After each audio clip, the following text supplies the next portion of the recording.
الحمد لله رب العالمين والعاقبة للمتقين والصلاة والسلام على أشرف الأنبياء والمرسلين وعلى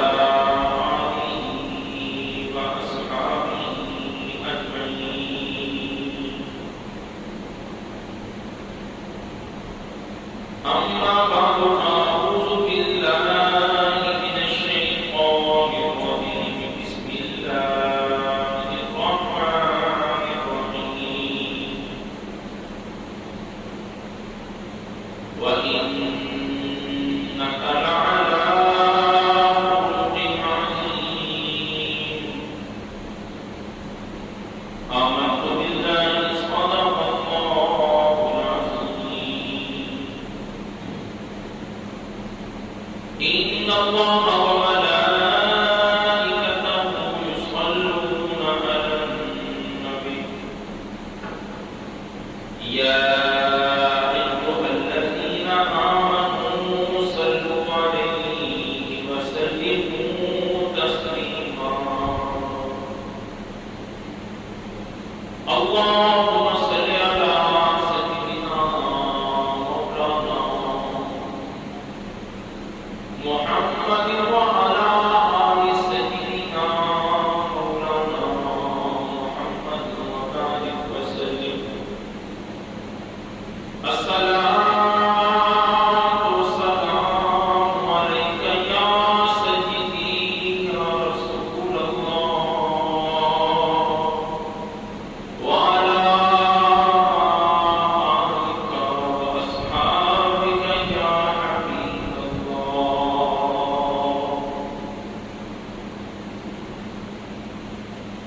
محترم سامعین خطبے کے اندر آپ نے آیت کریمہ سماعت کی وَإِنَّكَ لَعَلَىٰ خُلُقٍ عَظِيمٍ اللہ کے فضل و کرم سے میرا آج کا موضوع محمد کریم صلی اللہ علیہ وآلہ وسلم کا اخلاق ہے اور میں رب کے بارگاہ میں یہ دعا کرتا ہوں کہ مولا ہم سب کو اپنے نبی مکرم علیہ الصلاۃ والتسلیم کا اخلاق و کردار سن کر ان جیسا اپنا اخلاق بنانے کے توفیق عطا کرنا اور جتنی زندگی کی باقی سانسیں ہیں ساتیں ہیں میرے مولا اسی طرح گزارنے کی توفیق عطا کرنا۔ نبی کریم صلی اللہ علیہ وسلم کا اخلاق ایک صحابی نے دستک دی جناب ام المؤمنین عائشہ صدیقہ رضی اللہ تعالی عنہا کے در دولت پر اور عرض کیا اے ام المؤمنین میں آپ سے سوال کرتا ہوں۔ اب پردے کے اندر وہ سوال کر رہا ہے کہ میں یہ پوچھنا چاہتا ہوں کہ ہمارے مصطفیٰ کا اخلاق کیسا تھا؟ آپ کہتے ہیں پردہ فرما چکے ہیں۔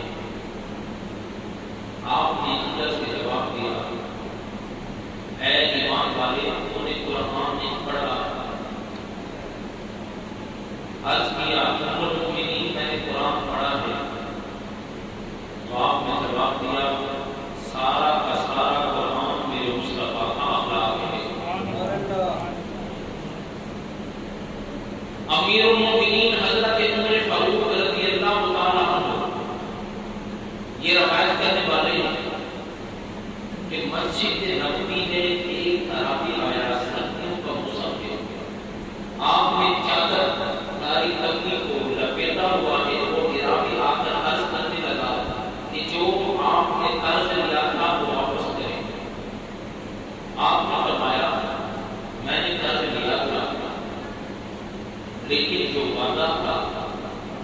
جو دن مقرر تھا، جو ڈیٹ فکس تھی، ابھی وہ دن تو نہیں آیا، ابھی وہ وقت تو نہیں آیا، ابھی تو وہ ڈیٹ نہیں آئی، ہم پہلے آ گئے ہو۔ اب رات آتی، اب وہ آداب سے متعلق تھا۔ راویوں نے امیر المومنین عمر فاروق رضی اللہ تعالیٰ عنہ اور میرے نبی کا در دولت ایسا در دولت ہے، جو بھی آپ کے سوال کرتا تھا آپ اس کو خالی نہیں موڑتے تھے، یہودیوں سے، نصرانیوں سے آپ قرض لے کر ان کی جھولیوں میں ڈال دیتے تھے، پھر بعد میں خود قرض اتارتے تھے۔ اب وہ کہنے لگا کہ مجھے ضرورت ہے، میں نے قرض کیا تھا، چاہے دیر آئی ہے یا نہیں آئی، آپ مجھے قرض دیں۔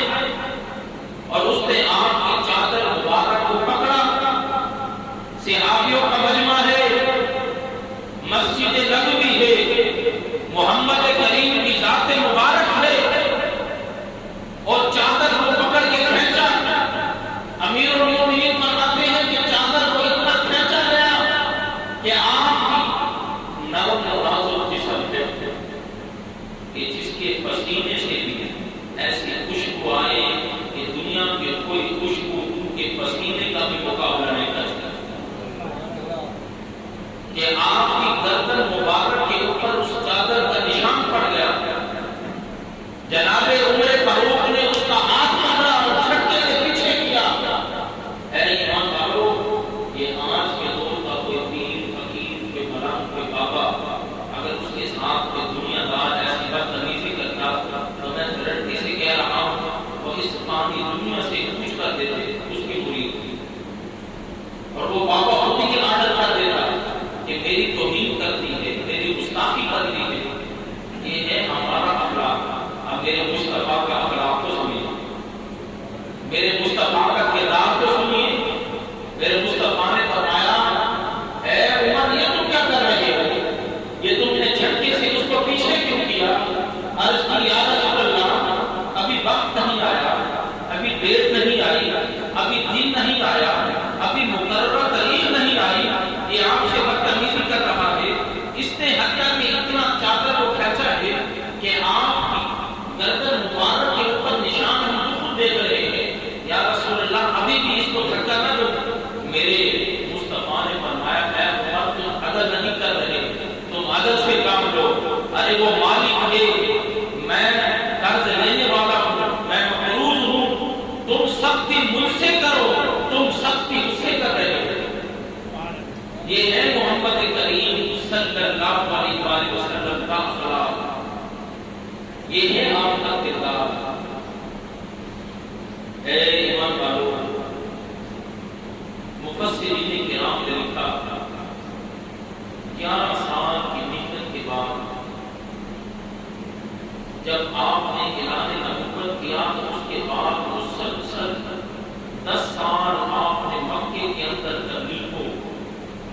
تبلیغ دین کی۔ اب جب یہ حالت انہوں نے دیکھی آقا کریم نے کہ ان کے اوپر کوئی اثر نہیں ہو رہا، تو 120 کلو میٹر، روایت کے اندر آتا ہے کہ 120 کلو میٹر کے فیصلے پر، بعض روایت میں آتا ہے کہ کلو میٹر جو آپ کتنے ہیں 120 میل ہے، کہ طائف کی وہ وادی آپ نے مشورہ کیا، آپ نے کہا کہ یہ جو طائف کی وادی ہے ہم یہاں جا کر اللہ کا قرآن بھی سناتے ہیں اور باقی انبیاء کے اقوال بھی ہمیں سناتے ہیں، شاید کہ وہ لوگ ایمان لے کر آ جائیں۔ آپ نے اپنے ایک غلام کو ساتھ دیا، 120 میل کے فاصلے پر جو مکہ مکرمہ سے تھی، آپ اس کے اندر تشریف لے گئے۔ وہ زمین جو تھی نہایت سرسبز تھی، اس کے اندر باغات تھے، انگوروں کے اس کے اندر پودے تھے، نہایت ہی وہاں کی آب و ہوا تر و تازہ تھی، وہ ٹھنڈا وہاں کا موسم تھا، اور اس طائف کا جو وہ وادی تھی وہ پہاڑوں کے بیچ میں جیسے جزیرہ ہوتا ہے اس نما وہ وادی تھی، اور ایران کے بادشاہ نے اس طائف کی وادی کے ارد گرد ایک بہت بڑی دیوار کھڑی کر دی تھی کہ کوئی حملہ کرنے کے لیے آئے تو یہ وادی محفوظ رہے۔ بڑی خوبصورت وادی تھی، آپ اس کے اندر تشریف لے کر گئے۔ اب ہمارے ذہنوں میں یہ سوال پیدا نہ ہو کہ وہ ٹھنڈا علاقہ تھا آپ اس لیے گئے، نہیں، آپ اللہ کا دین پھیلانے کے لیے وہاں تشریف لے گئے۔ 10 سال مکے کے اندر محنت کی، یہاں سے جب کوئی رزلٹ نہ آیا تو آپ نے جو رزلٹ آنا چاہیے تھا وہ آپ نے طائف کا سفر کیا۔ وہاں جا کر سب سے پہلے آپ 3 بھائیوں سے ملے جو طائف کے اندر بہت بڑے سردار تھے۔ ایک کا نام حبیب تھا، دوسرے کا نام عمرو تھا، تیسرے کا نام مسعود تھا۔ یہ وہاں کے سردار تھے۔ آپ نے وہاں جا کر سلام کیا، ان کے ساتھ بیٹھے اور آپ نے کہا میں اللہ کا آخری نبی ہوں، اللہ کا آخری رسول ہوں، اور میرے اوپر قرآن اترا ہے اور یہ رب کا کلام ہے۔ میں باقی سارے انبیاء کے اوپر ایمان لایا ہوں، جیسے وہ انبیاء حق و سچ ہیں میں بھی حق و سچ ہوں۔ میں تمہیں یہ دعوت دیتا ہوں تو تم کلمہ پڑھ کر مسلمان ہو جاؤ۔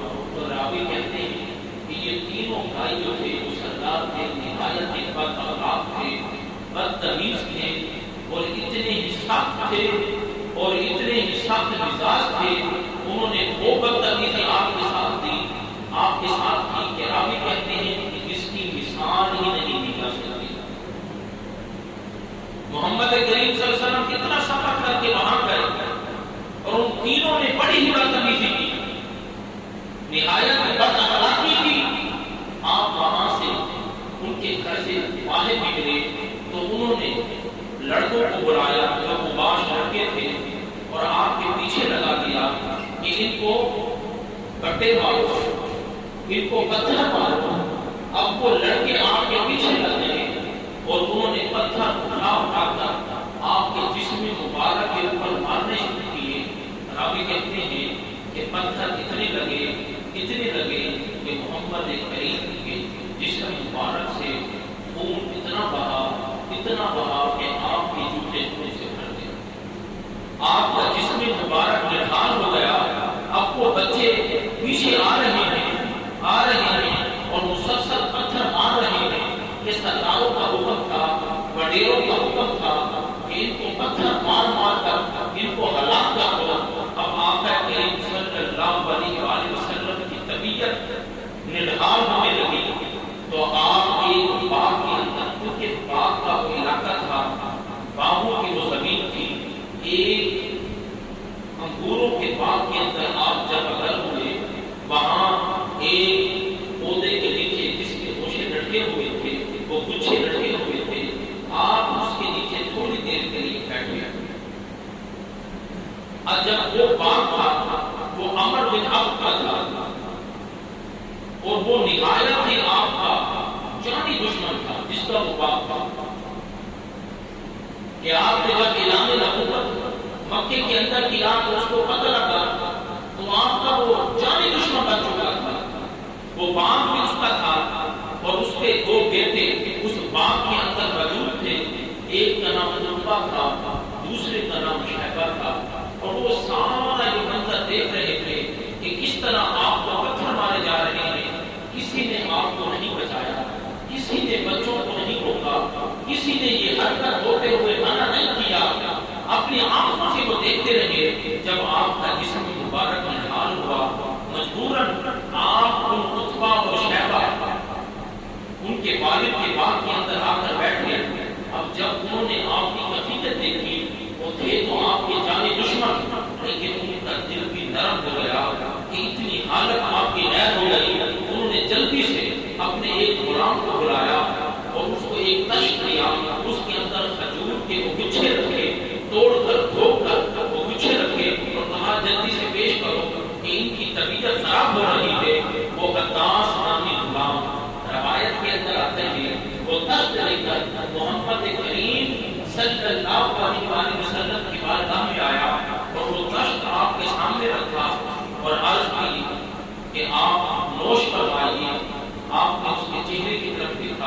اور پھر عتبہ و شیبہ کو دیکھا کہ ہیں تو میرے دشمن اور مجھے پیش کر رہے ہیں، آپ نے بسم اللہ الرحمن الرحیم پڑھ کر اپنا ہاتھ آگے بڑھایا اور وہ دانا توڑ کر اپنے منہ میں ڈالا، تو وہ جو انداز تھا وہ کہنے لگا آپ سے میں نے آج ایسا کلام سنا ہے جو آپ سے پہلے کبھی نہیں سنا۔ یہ رحمان اور رحیم کون ہے؟ یہ اللہ کون ہے جس کے نام سے آپ نے شروع کیا ہے؟ آپ نے فرمایا یہ تم رحمان اور رحیم کو نہیں جانتا، تیرا نام کیا ہے؟ وہ کہنے لگا میں عباس ہوں۔ آپ نے فرمایا کس علاقے میں رہتا ہے؟ وہ کہنے لگا میں کینون کے علاقے میں رہتا ہوں۔ آپ مسکرائے اور مسکرا کر کہا ارے یہ علاقہ تو میرے بھائی حضرت یونس علیہ السلام کا ہے۔